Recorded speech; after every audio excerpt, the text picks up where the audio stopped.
मुमकिन है तेरा शक मेरी वफा भी दोस्त, ऐसा नहीं कि गलती दोनों की कुछ नहीं। तू जिक्र मेरा हरगिज हरदम ही ना करे, ऐसा नहीं कि याद हम आए नहीं कुछ नहीं। कन्हैया बहुत ज़्यादा उत्सुक नहीं है तेजस्वी यादव के साथ मिलकर राजनीति करने को लेकर। बिल्कुल ही फंसा हुआ है कि कन्हैया और तेजस्वी का क्या होगा जब दोनों एक दूसरे के सामने होंगे। लेकिन यहाँ मैं ये एक बात स्पष्ट करना चाहूँगा, ये आप लोगों के लिए भी है, ये उन दर्शकों के लिए भी है जो लगातार ये सोच रहे हैं कि आखिर कन्हैया और तेजस्वी एक साथ काम क्यों नहीं कर सकते। दोनों जब भाजपा विरोधी ही रणनीति का हिस्सा है, दोनों की विचारधारा भी लगभग मिलती जुलती है, दोनों युवा भी हैं, तो क्यों नहीं साथ में काम कर सकते हैं। लालू यादव ने तो एक बार प्रिडिक्ट भी किया था कि दोनों साथ में काम करेंगे। तो इसके पीछे कुछ तथ्य हैं जो मैं आपको बता देता हूँ। ऑब्वियसली कांग्रेस पूरे देश में जिस स्थिति से गुजर रही है, कांग्रेस को अपने आप को रिवाइव करना इस वक्त सबसे महत्वपूर्ण काम हो गया है। कन्हैया कुमार ने अपने आप को कांग्रेस में अभी तक प्रूफ नहीं किया और आने वाले समय में जल्दी प्रूफ कर भी नहीं पाएंगे, क्योंकि अपने मुंह से ही वो कहते हैं कि 8-9 महीने के बच्चे से हिसाब नहीं लिया। कन्हैया ने कभी तेजस्वी यादव से परहेज नहीं किया है, ये जानते हुए कि लालू यादव पर भ्रष्टाचार का आरोप है, ये जानते हुए कि तेजस्वी यादव पर भ्रष्टाचार का आरोप लगाकर नीतीश कुमार ने अपने आप को अलग किया था। इसके बावजूद कन्हैया कुमार ने तेजस्वी के साथ मंच साझा करना या तेजस्वी यादव के आसपास रहने से कभी भी ऐतराज नहीं किया। तेजस्वी यादव ने स्पष्ट कर दिया कि वो इस मुद्दे पर साथ नहीं है, वो कन्हैया कुमार के साथ काम करने में सहज नहीं है। कि अगर कन्हैया और तेजस्वी एक मंच पर दिखेंगे या एक साथ राजनीति करेंगे तो कन्हैया के आगे बढ़ जाने के चांसेस ज़्यादा हैं, और लोग जब कंपैरेटिव एनालिसिस करेंगे कन्हैया और तेजस्वी की तो कई जगहों पर तेजस्वी पीछे नजर आएंगे। इसी वजह से तेजस्वी यादव ने कभी भी अपने आप को उस मंच पर लाने से रोका जहां पर कन्हैया पहले से मौजूद हो।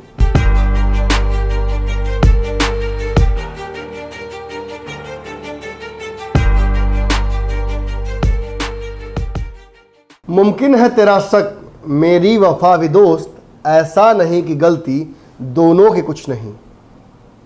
तू जिक्र मेरा हरगिज हरदम ही ना करे, ऐसा नहीं कि याद हम आए नहीं कुछ नहीं। नमस्कार, स्वागत है आपका पंचनामा में। पंचनामा चैनल पर ये वो खबर है, वो शो है जिसमें खबरों की चीर फाड़ होती है। आज जो विषय आप लोगों के लिए लेकर आया हूँ वो बिहार की राजनीति में कहीं ना कहीं डाला हुआ भी हमारा ही है, और जब वो खबर सत्यापित हुई तो सबसे पहले उसकी चीरफाड़ भी हम ही ने की थी। लेकिन उसके बाद से बहुत सारी डेवलपमेंट्स हुई हैं, बहुत कुछ बदला है। बिहार में उपचुनाव को लेकर समीकरण भी सामने आए हैं। अब इन सब के बाद एक बार फिर से चीरफाड़ करना आवश्यक हो गया है। आज जिस विषय पर हम चर्चा करने जा रहे हैं वो विषय बहुत ही महत्वपूर्ण है, इसलिए आग्रह आप लोगों से करूंगा कि वीडियो को शेयर कर दीजिए और कमेंट सेक्शन में आप अपनी राय जरूर रखिएगा। जरूरी नहीं है कि मेरी राय ही सही हो या मेरा विश्लेषण ही सही हो। जब तक आप अपनी तरफ से कमेंट नहीं कीजिएगा तब तक ये स्पष्ट नहीं हो पाएगा कि जो मैं कह रहा हूँ वो 100% सच है या नहीं, सही है या नहीं, आने वाले समय में ऐसा होगा कि नहीं, मेरा तर्क सही है कि नहीं। चलिए शुरुआत कर ही देते हैं।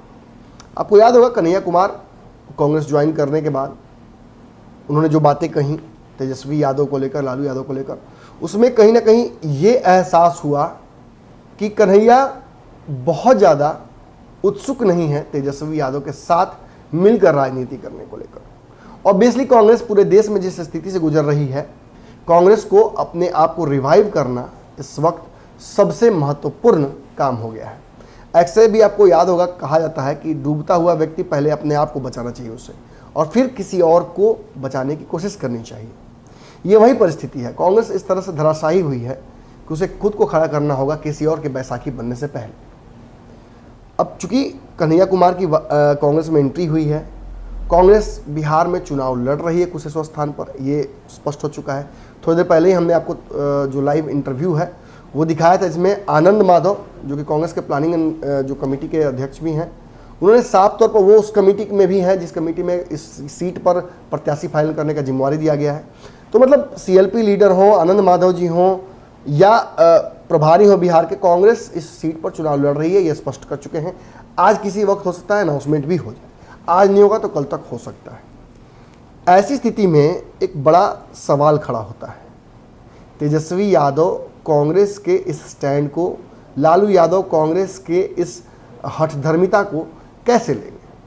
तो देखिए, सबसे बड़ी बात तो यहाँ ये स्पष्ट कर दूं कि यहाँ कांग्रेस की गलती नहीं है।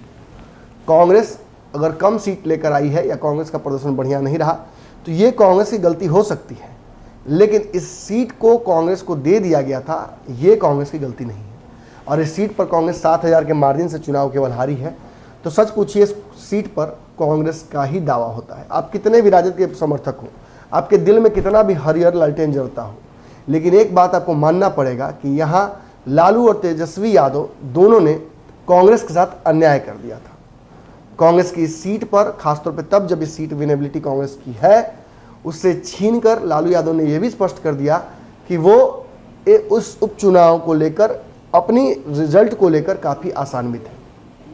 लेकिन इन सब के बीच एक चीज़ और तय हो गई है।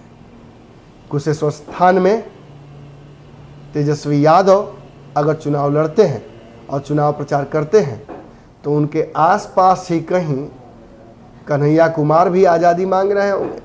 और इस बार आज़ादी वो लेफ्ट की पार्टियों के लिए नहीं मांगेंगे, इस बार आज़ादी वो मांगेंगे कांग्रेस के लिए। और कांग्रेस की रणनीतियों का हिस्सा तो कहीं ना कहीं कन्हैया कुमार आने से पहले ही बन गए थे। आपको तो हमने स्पष्ट बताया था कि कैसे प्रशांत किशोर को ये जिम्मेवारी दी गई थी कि वो बिहार में कांग्रेस को रिवाइव करें। प्रशांत किशोर भी बिहार में अपनी राजनीतिक पारी की शुरुआत करना चाहते थे, लेकिन उन्हें उसके लिए कोई क्षेत्रीय दल इस बार नहीं चाहिए था। वो जानते हैं कि क्षेत्रीय दल कब किसके साथ चले जाए ये कह पाना संभव नहीं है। ऐसी स्थिति में भाजपा के साथ तो जा नहीं सकते थे, एक ही ऑप्शन बचता है कांग्रेस। कांग्रेस ने बिहार में उन्हें अपना अध्यक्ष बनाने तक की तैयारी कर ली थी, लेकिन उन्होंने कहीं ना कहीं ये समझा कि वो अपने कद और अपने पद के हिसाब से, अपनी राजनीतिक गरिमा के हिसाब से ही राजनीति करेंगे। और उन्होंने इस पद के लिए सुझाव दिया कांग्रेस को वो नाम जो आज सबकी जुबान पर है। ये सच है कि कन्हैया कुमार ने अपने आप को कांग्रेस में अभी तक प्रूफ नहीं किया और आने वाले समय में जल्दी प्रूफ कर भी नहीं पाएंगे, क्योंकि अपने मुंह से ही वो कहते हैं कि 8-9 महीने के बच्चे से हिसाब नहीं लिया जाता है, कम से कम 8 साल 9 साल हो जाना चाहिए तब पूछा जाता है। सच भी है, कन्हैया कुमार को लेकर कांग्रेस के प्लान्स बड़े हैं। प्रशांत किशोर ने जो तैयारी की है वो भी बड़ी है। आसपास पटल पर भले ही एक मध्यावधि चुनाव कहीं नजर आता हो, लेकिन सच्चाई यही है कि हर बादल बरसता नहीं। ऐसी स्थिति में अगर कोई चुनाव आसपास अगर स्पष्ट दिख रहा हो तो वो तो उपचुनाव ही दिख रहा है। और उपचुनाव के बाद कोई बड़ा चुनाव अगर दिखता हो तो वो 2024 में नरेंद्र मोदी की शाख का चुनाव होगा, जिसमें पूरे देश में चुनाव होगी। और नीतीश कुमार तब कौन सा नया अवतार लेते हैं इस पर भी सब कुछ डिपेंड करेगा। लेकिन तब तक कांग्रेस को रिवाइव करने को लेकर प्रशांत किशोर कोई नई रणनीति लेकर आ सकते हैं, और उन रणनीतियों को कहीं ना कहीं उन्होंने शुरुआत भी कर दी है। कन्हैया कुमार के आते ही एक रणनीति शुरू हो गई है और वो आगे कहाँ तक पहुँचती है। उपचुनाव में जिस तरीके से एक मन बना लिया है कांग्रेस ने कि वो पीछे नहीं हटेगी, ये भी उस रणनीति का हिस्सा है। आने वाले समय में जब कन्हैया कुमार बिहार आकर वोट मांगेंगे कांग्रेस के लिए, ये भी उस रणनीति का हिस्सा होगा। और सबसे बड़ी बात, जो विवाद बिल्कुल ही फंसा हुआ है कि कन्हैया और तेजस्वी का क्या होगा जब दोनों एक दूसरे के सामने होंगे। तो फिलहाल तो महागठबंधन जो है उसका हिस्सा लेफ्ट की पार्टी भी है और कांग्रेस भी है, तब तक जब तक कि कांग्रेस कुशेश्वर स्थान से अपना कैंडिडेट अनाउंस नहीं कर देती है। तो भैया उसमें बहुत समय नहीं है, कांग्रेस ये अनाउंसमेंट कभी भी कर सकती है। और कन्हैया कुमार को लेकर जो संशय था वो बरकरार है। लेकिन यहाँ मैं ये एक बात स्पष्ट करना चाहूँगा, ये आप लोगों के लिए भी है, ये उन दर्शकों के लिए भी है जो लगातार ये सोच रहे हैं कि आखिर कन्हैया और तेजस्वी एक साथ काम क्यों नहीं कर सकते हैं। दोनों जब भाजपा विरोधी ही रणनीति का हिस्सा है, दोनों की विचारधारा भी लगभग मिलती जुलती है, दोनों युवा भी हैं, तो क्यों नहीं साथ में काम कर सकते हैं। लालू यादव ने तो एक बार प्रिडिक्ट भी किया था कि दोनों साथ में काम करेंगे। तो इसके पीछे कुछ तथ्य हैं जो मैं आपको बता देता हूँ। आपको ये पता होना चाहिए कि कन्हैया कुमार और तेजस्वी यादव एक मंच पर बहुत नहीं दिखे हैं, इसके पीछे एक कारण है, कन्हैया ने कभी तेजस्वी यादव से परहेज नहीं किया है। ये जानते हुए कि लालू यादव पर भ्रष्टाचार का आरोप है, ये जानते हुए कि तेजस्वी यादव पर भ्रष्टाचार का आरोप लगाकर नीतीश कुमार ने अपने आप को अलग किया था, इसके बावजूद कन्हैया कुमार ने तेजस्वी के साथ मंच साझा करना या तेजस्वी यादव के आसपास रहने से कभी भी ऐतराज नहीं किया। नाम भी लिया, पैर भी छुआ, कहीं ना कहीं लालू यादव को अपना नेता भी माना, लेकिन इन सब का कहीं ना कहीं जो एक फलसफा है वो बेगूसराय के चुनाव में उन्हें मिल गया। तनवीर हसन को टिकट देकर कन्हैया के खिलाफ फील्डिंग करके तेजस्वी यादव ने स्पष्ट कर दिया कि वो इस मुद्दे पर साथ नहीं है, वो कन्हैया कुमार के साथ काम करने में सहज नहीं है। डिस्पाइट द फैक्ट कि लालू यादव ऐसा चाहते थे, फिर भी तेजस्वी यादव के आसपास के रणनीतिकारों ने यह बात तय की कि अगर कन्हैया और तेजस्वी एक मंच पर दिखेंगे या एक साथ राजनीति करेंगे तो कन्हैया के आगे बढ़ जाने के चांसेस ज़्यादा हैं, और लोग जब कंपैरेटिव एनालिसिस करेंगे कन्हैया और तेजस्वी की तो कई जगहों पर तेजस्वी पीछे नजर आएंगे। इसी वजह से तेजस्वी यादव ने कभी भी अपने आप को उस मंच पर लाने से रोका जहां पर कन्हैया पहले से मौजूद हो। लेकिन एक मुश्त यही कारण नहीं है, और भी कारण है हमारे पास। आपको बता दें कि कन्हैया कुमार अब पूरी तरह से कांग्रेस के रंग में रंग चुके हैं और कांग्रेसी हो चुके हैं। ऐसे में कांग्रेस का पुराना इतिहास आपको पता होना चाहिए। कांग्रेस सवर्णों की पार्टी रही जिसमें मुसलमानों का बड़ा दबदबा रहा। कांग्रेस पुराने काल में ही बिहार में शासन की और लगभग 15 सालों तक कांग्रेस शासन में रही, उससे अधिक ही। अब इतने दिन तक शासन में रहने के बाद कांग्रेस को बिहार से आखिर किसने हटाया? भाजपा तब अस्तित्व में नहीं थी। भाजपा के जगह पर जो अस्तित्व में आ रहा था वो जेपी का आंदोलन था, और उस आंदोलन की पैदावार ही लालू यादव थे। और लालू यादव ही वो शख्स हैं, ध्यान से सुनिएगा, जिन्होंने बिहार में कांग्रेस के रथ को रोका और कांग्रेस की सारी जो संभावनाएं थी उन्हें कुचल दिया। जगन्नाथ मिश्रा ने जब इस्तीफा दिया था कांग्रेस से, कांग्रेस अपने सबसे निम्नतम स्तर तक चली गई थी। 1990 का दौर था, और उस वक्त धीरे से कांग्रेस को कमजोर करने के बाद कहीं ना कहीं माने चाकू भी लालू यादव नहीं मारा, और दवाई भी लालू यादव नहीं की, सर्जरी भी उन्होंने की, दुश्मनी भी उन्होंने ही की, और कहीं ना कहीं प्यार भी उन्होंने ही दिखाया। और लालू यादव को लेकर इसीलिए कांग्रेस का जो पुराना वर्ग है, देखिए कांग्रेस जब लालू यादव से गठबंधन कर लेती है तो सवर्णों का एक बड़ा वोट बैंक दूर हो जाता है कांग्रेस से। मुसलमान वोट बैंक जो था उसे लालू यादव ने कहीं ना कहीं अपने पाले में कर लिया था। अच्छे खासे समय तक एमओआई समीकरण बिहार में काम किया, और उसमें मुसलमानों को अपने पाले में लालू यादव ने हमेशा रखा। और ये मुसलमान कहाँ से आए थे? ये कांग्रेस के वोट बैंक से ही छिटक कर आए थे।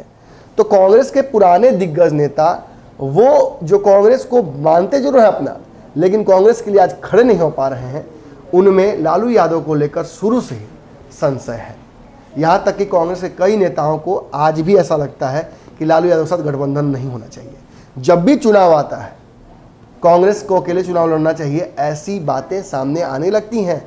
बड़े बड़े दिग्गज नेता, छोटे छोटे कार्यकर्ता सभी ये बात कहने लगते हैं, लेकिन अंततः शीर्ष नेतृत्व अपने संभावनाओं को देखते हुए, राजनीतिक टूट को देखते हुए, और कहीं ना कहीं सामने पड़े बड़े हाथी को देखते हुए दुश्मन को एक गठबंधन बना लेता है। और वहीं लालू यादव को मौका मिल जाता है, राजद को मौका मिल जाता है एक राष्ट्रीय स्तर की पार्टी को खूंटे से बांध कर रखने का। और अब कहीं ना कहीं इस समीकरण को ध्वस्त करने के लिए कांग्रेस ने बिहार में शुरुआत कर दी है, और उसी शुरुआत का हिस्सा कन्हैया कुमार हो सकते हैं। कांग्रेस ने इस बीच में 1990 के बाद कई नेताओं को मौका दिया। कई नेताओं को मैं नाम आपको गिना सकता हूं, सभी को मौका मिला, सभी ने अपने स्तर से कोशिश की, लेकिन उस स्तर तक कांग्रेस को कोई नहीं पहुंचा पाया जहां से कांग्रेस स्वावलंबी हो सके। कांग्रेस जब ने ये बात पिछले चुनाव में 2015 में जान लिया कि महागठबंधन के नाम पर उसे वोट मिल सकता है, नीतीश और लालू के एक होने से उसको वोट शिफ्ट हो सकता है, लेकिन 2020 के चुनाव में यह स्पष्ट हो गया कि कांग्रेस का अपना वोट बैंक बिहार में समाप्त होने की कगार पर आ चुका है। क्योंकि इसके बावजूद कि राजद नंबर 1 पार्टी होती है, कांग्रेस 70 में से मात्र 19 सीटें जीत कर आती है। यानी स्पष्ट है कांग्रेस का पुराना वोट बैंक या तो किस और पार्टी में शिफ्ट हो गया है या पूरी तरह से खिसक चुका है। अब उसे रिवाइव करने के लिए कांग्रेस को एक बार फिर से पूरी पार्टी को रिवाइव करना होगा। ऐसे में ये युवा, खास तौर पे प्रशांत किशोर और उनसे भी बेहतर कन्हैया कुमार हो सकते हैं। और कन्हैया कुमार को जब ये सारी बातें एनालाइज करने के लिए दी जाएंगी तो कन्हैया भी चाहेंगे कि एक मुश्त ही पुराने कांग्रेस का जो हिसाब किताब है वो, और इधर जो हिसाब किताब बेगूसराय में बाकी रह गया था वो भी कंप्लीट कर लें। उपचुनाव बहुत महत्वपूर्ण हो जाता है, इसीलिए मैं बार बार आप लोगों से कहता हूं कि उपचुनाव में महागठबंधन पर नजर रखिए, मत देखिए जदयू की तरफ, मत देखिए चिराग पासवान की तरफ, देखिए फिलहाल महागठबंधन की तरफ, क्योंकि मेरी नज़र उसी पर है। उम्मीद करता हूं आपको ये पंचनामा आज का अच्छा लगा हो। मेरे विश्लेषण का अगर आपको थोड़ा सा भी अगर आपको लगता है कि यह अच्छा लगा हो या आप इससे इत्तेफाक रखते हो तो कमेंट सेक्शन खुला हुआ है, आप अपनी राय दे सकते हैं। नहीं भी अच्छा लगा हो या लगता है कि तर्कसंगत नहीं है तो आप कमेंट सेक्शन में आकर मुझसे बात कर सकते हैं, मेरी राय को आप काट सकते हैं और हम चर्चा करेंगे। वहाँ पे भी लाइव सेशन भी आज पंचनामा का आएगा, उसमें भी आप लोगों से बातचीत होगी। इस पंचनामा के एपिसोड पर भी चर्चा हम करेंगे, लेकिन एक आग्रह, जो मुख्य आग्रह आप लोगों से करना है, चूँकि कई लोग भटक गए हैं, पंचनामा जो है वो नया चैनल है, भारत लाइव से लोग पंचनामा की तरफ शिफ्ट नहीं कर पाए हैं पूरी तरह से, तो आग्रह आप लोगों से है कि इसे शेयर कीजिए, ज़्यादा से ज़्यादा हो सके शेयर कीजिए ताकि उन लोगों तक भी पहुंचा जा सके। बहुत मेहनत करना पड़ता है पंचनामा के एक एपिसोड को गुथने में, आप तक पहुंचाने में, एडिट करवा कर जोड़ घटाव करके आप तक पहुंचाने में, और ये सारी जो मेहनत है वो तब सार्थक हो जाती है जब उस पर आप अपना प्यार निछावर करते हैं। तो आज इतना ही, कल फिर इस कड़ी में मुलाकात होगी। धन्यवाद।